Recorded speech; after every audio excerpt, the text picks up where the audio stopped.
สบายดีมิสเตอร์ไซจานิมื้อนี้เฮาสิพาเบิ่งสวนกาแฟอยู่บ้านผู้ดินอ่อนเนาะประมาณสวนกาแฟเพิ่นประมาณ11เฮกตาร์เนาะซึ่งว่าตัวนี้เพิ่นก็มีเลี้ยงฟาร์มหมูแล้วเอาขี้หมูไว้นะที่ว่าเคี้ยวอุ้มทุ่มเนาะกาแฟก็พร้อมเริ่มสุกสุดหูสุดตาเนาะถือว่ากว้างขวาง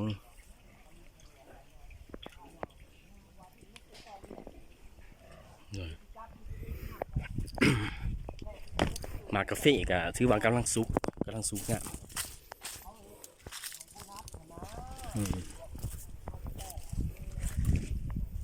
กาแฟที่ว่าเม็ดใหญ่งามบ่เพราะว่าได้ฝุ่นกาแฟฝุ่นจากขี้หมูซึ่งว่าเพิ่นเลี้ยงเองเนาะเม็ดกาแฟตัวใหญ่งาม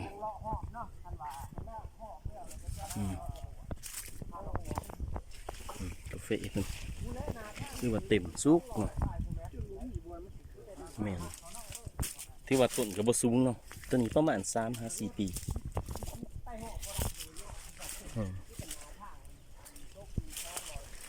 ที่ว่างามกาแฟเพิ่นสุก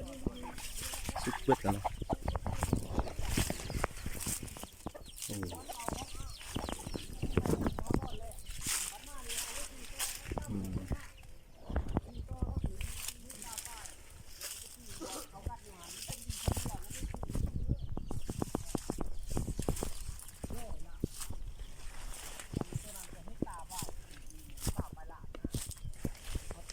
กาแฟที่ว่าเต็มแน่นเนาะ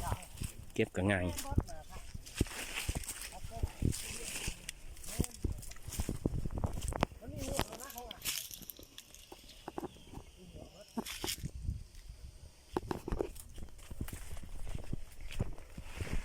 ปุ่มนี่เป็นปุ่มเลยเนาะ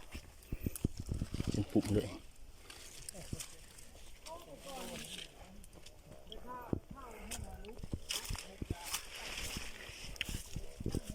ที่ว่างามเนาะกาแฟพื้นที่จากที่เคยไปเบิ่งมาสวนพื้นที่ว่างามหลาย